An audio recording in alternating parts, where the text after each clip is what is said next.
गलत हो गया है क्या देश में? अब बहुसंख्यक क्या खतरे में है क्या? मेजॉरिटीज खतरे में कैसे हो सकती है, मुझे बताओ। जब राष्ट्रपति शासन लगा पाकिस्तान तो तब भी था, तब क्यों एक भी हमला नहीं हुआ? हंसने का मुद्दा नहीं है कुरैशी साहब। मैं आपकी बातों पर हंस रहा हूँ। एक उदाहरण के क्या बताऊंगा, क्या पूछना चाह रहे हैं आप? पाकिस्तान के हिसाब से होश ठिकाने लगाए थे, शायद आपको याद नहीं है, पुलवामा अटैक हुआ था। आप ये वीडियो का लिंक भेजो। झंडे नहीं लहराते वो। और मैं आपको दिखा दूं झंडे लहराते।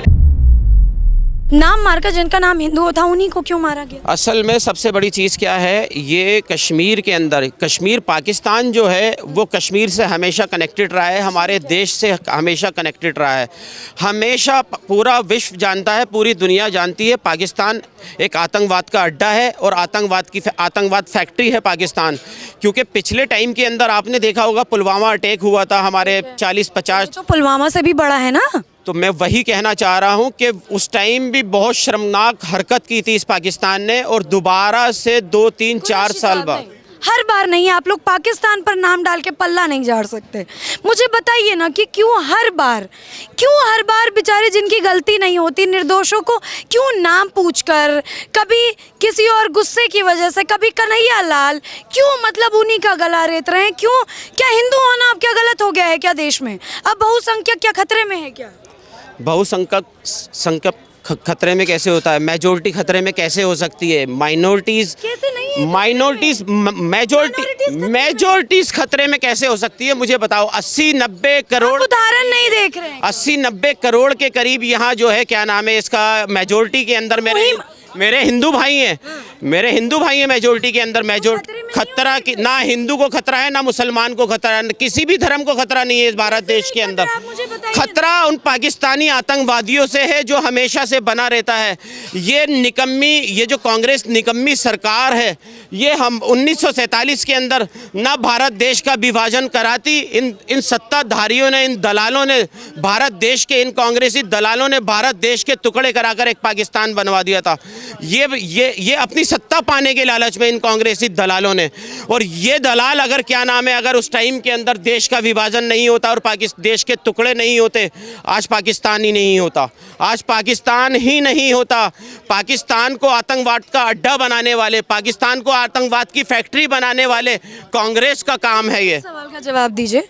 जब राष्ट्रपति शासन लगा जम्मू कश्मीर में, पाकिस्तान तो तब भी था, तब क्यों एक भी हमला नहीं हुआ? तब भी तो पाकिस्तान हमले करा सकता था। असल में आज हमारा देश जो है ना, देश के प्राइम मिनिस्टर श्री नरेंद्र मोदी जी ने इस 11 साल के अंदर इस भारत देश की दशा और दिशा दोनों बदल कर रख दी है। आज पूरा विश्व हमारे देश, भारत देश का इसका बखान नहीं, मुझे बखान सुनना ही नहीं है कुरैशी, मुझे बखान नहीं सुनना है। मैं वहीं आ रहा हूँ जहाँ आप पूछना चाह रहे हैं, मैं वहीं आऊँगा। आपने देखो मेरे को फिर स्किप करा। मुझे बखान नहीं सुनना कि मोदी क्या कर रहे हैं, क्या नहीं कर रहे हैं। मुझे ये जानना है कि क्यों निर्मम हत्या हो रही है, क्यों किसी मुसलमान का नाम सुनकर उसे नहीं गोली मारी गई, क्यों केवल हिंदुओं का नाम सुनकर उसे गोली मारी गई, और वो भी टूरिस्ट थे। हंसने का मुद्दा नहीं है कुरैशी साहब। नहीं, मैं हंस नहीं रहा हूँ, मैं आपकी बातों पर हंस रहा हूँ कि आप गलत क्वेश्चन कर रहे हैं। मैं फिर कह रहा हूँ, आतंकवाद का कोई मजहब, कोई धर्म, कोई ईमान नहीं होता। मुझे एक उदाहरण, ठीक है, ईमान नहीं होता, धर्म नहीं होता, मुझे एक उदाहरण बताइए या एक घटना बताइए जहाँ पर किसी हिंदू ने किसी मुस्लिम का गला रेत दिया या उसे मार दिया क्योंकि वो हिंदू मुसलमान था। कोई भी एक घटना बताइए। यार आप अपने चैनल के माध्यम से, मैं यार नहीं, सॉरी, आप अपने चैनल के माध्यम से मैडम इस तासुब का जहर घोलने की, कैसे मैं जहर घोल, तासुब का जहर, मैं एक उदाहरण, आप तासुब का जहर घोल, मैं एक उदाहरण, हिंदू मुस्लिम के अंदर तासुब का जहर घोल रहे हो। तो आप मुझे एक उदाहरण तो बताइए। मैं कह रहा हूँ ना, आतंकवाद का कोई मजहब, कोई धर्म, कोई। अरे तो मुझे एक उदाहरण बताइए। एक उदाहरण क्या बताऊंगा, क्या पूछना चाह रहे हैं आप? कि ऐसी कोई घटना बताइए जहाँ पर हिंदू समाज के लोगों ने किसी मुस्लिम समाज के लोग को मार दिया हो क्योंकि वो मुसलमान है। मैं आपको 2 अभी हाल फिलहाल के किस्से 3 बता देती हूँ। कन्हैया कुमार को मारा गया, नुपुर शर्मा को बर्खास्त कर दिया गया, जम्मू कश्मीर की पालगांव की घटना ले लीजिए, बंगाल की घटना ले लीजिए। मैंने आपको 4 किस्से बताए, आप मुझे एक किस्सा बताइए। मेरे पास हजारों किस्से किस्सा हैं। बताइए। मॉब लिंचिंग के नाम के ऊपर क्या मुसलमानों को नहीं मारा गया क्या? किस्सा बताइए। मुसलमानों को नहीं मारा गया क्या? राजस्थान के अंदर, हरियाणा के अंदर जो क्या नाम है उनका, 2 बच्चों को, मुस्लिम बच्चों को मारा गया था, क्या नाम है, गाय के नाम के ऊपर।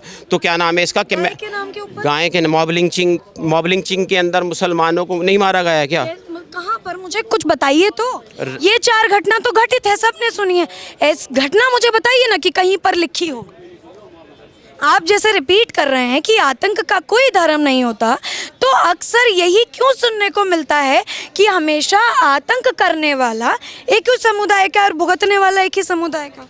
ना। अगर मैं गलत बोल रही हूँ तो मेरे मुंह पे फेंकिए ना प्रूफ, फैक्ट फेंकिए ना। असल में मैं फिर कह रहा हूँ आपको, ये 11 साल, मैं सुनिए, मैं वहीं आऊँगा जहाँ आप मेरे को हाँ, ठीक लेकर है, आना मैं सुन चाहते रही हूँ, हैं। बताइए वहीं पे। इस 11 साल के अंदर देश के प्राइम मिनिस्टर श्री नरेंद्र मोदी जी ने देश की दशा और दिशा दोनों बदल कर रख दी है। तो बंगाल में क्यों नहीं? आज भारत देश तेज़ गति से तरक्की की ओर दौड़ रहा है, और ये पाकिस्तान नहीं चाहता, अन्य विपक्षी देश के अंदर जितने भी अन्य विपक्षी दल हैं नहीं चाहते कि हमारा देश तरक्की करे, हमारा देश तेज़ गति से दौड़े।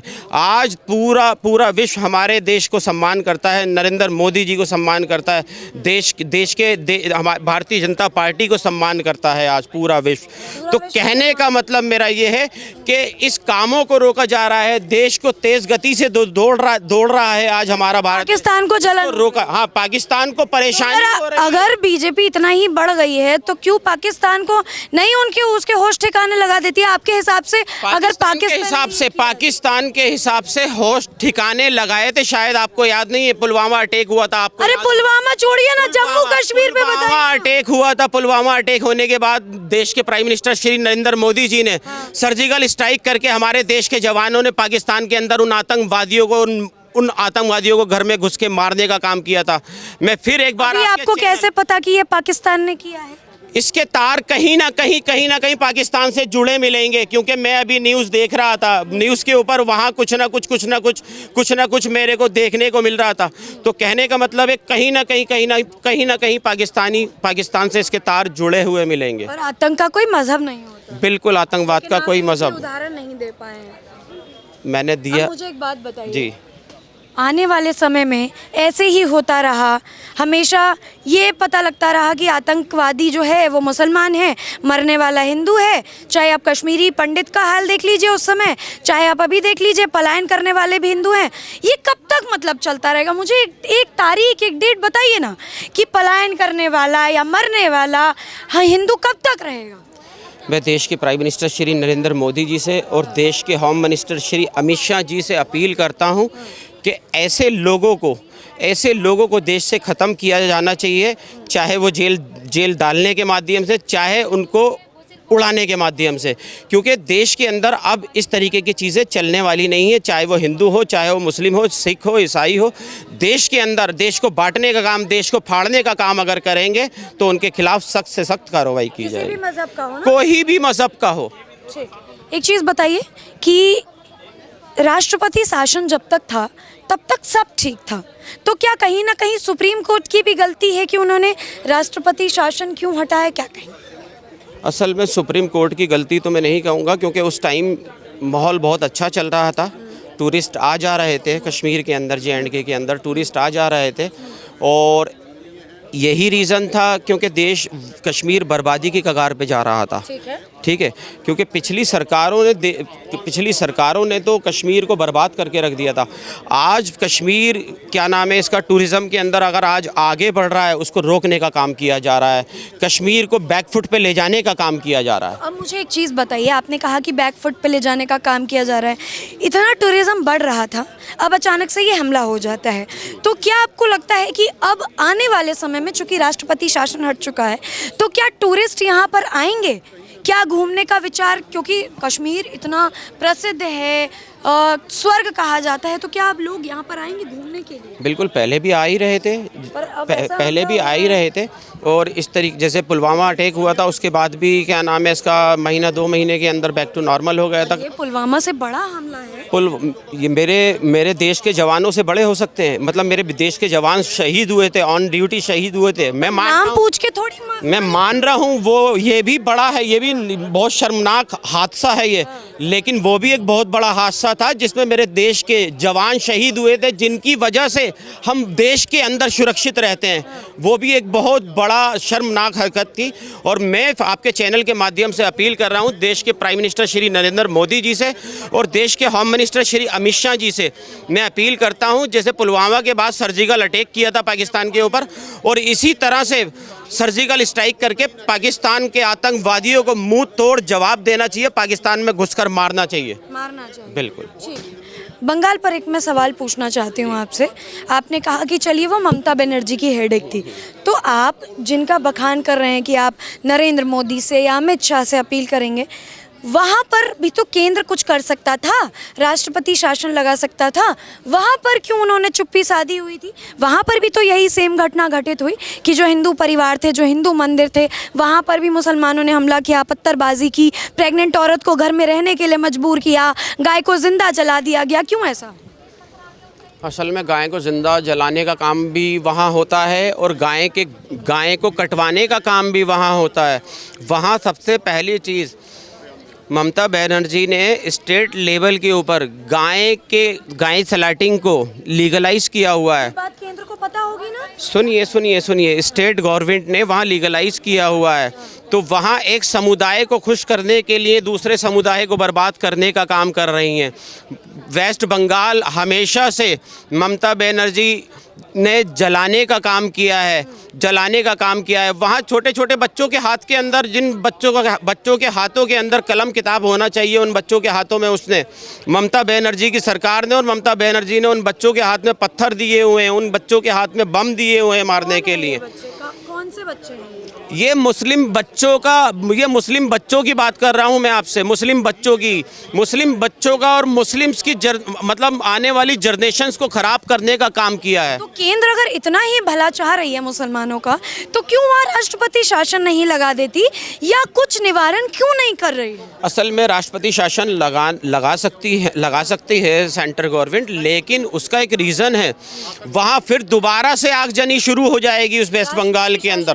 फिर क्योंकि वो ममता बनर्जी को जानते नहीं हो, वो आतंकवाद, मैं कह रहा हूँ पाकिस्तान के बाद अगर कोई आतंकवाद का अड्डा है तो वो वेस्ट बंगाल बना रखा है ममता बनर्जी ने। वेस्ट बंगाल आतंकवाद का अड्डा बना रखा है। वो वेस्ट बंगाल से मतलब वेस्ट बंगाल के अंदर आतंकवाद के अड्डा बना रखा है।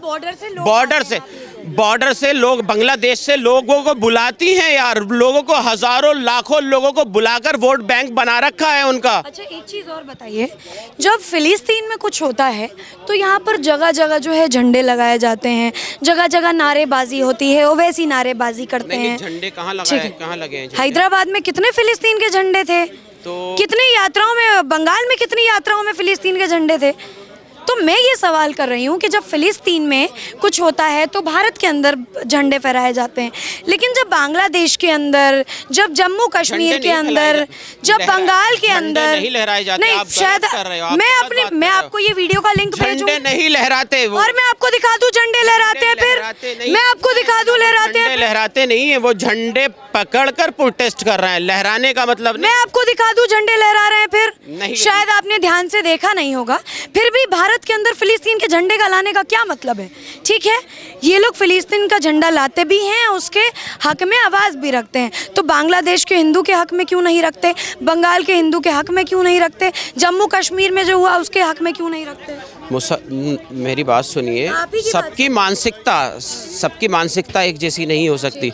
मेरी मानसिकता में, मैं इस भारत देश का एक जिम्मेदार नागरिक हूँ और अभी आपको इंटरव्यू भी दे रहा हूँ मैं, क्योंकि मेरे को अफसोस है जो 27-28 लोग मरे हैं, मुझे बहुत अफसोस है।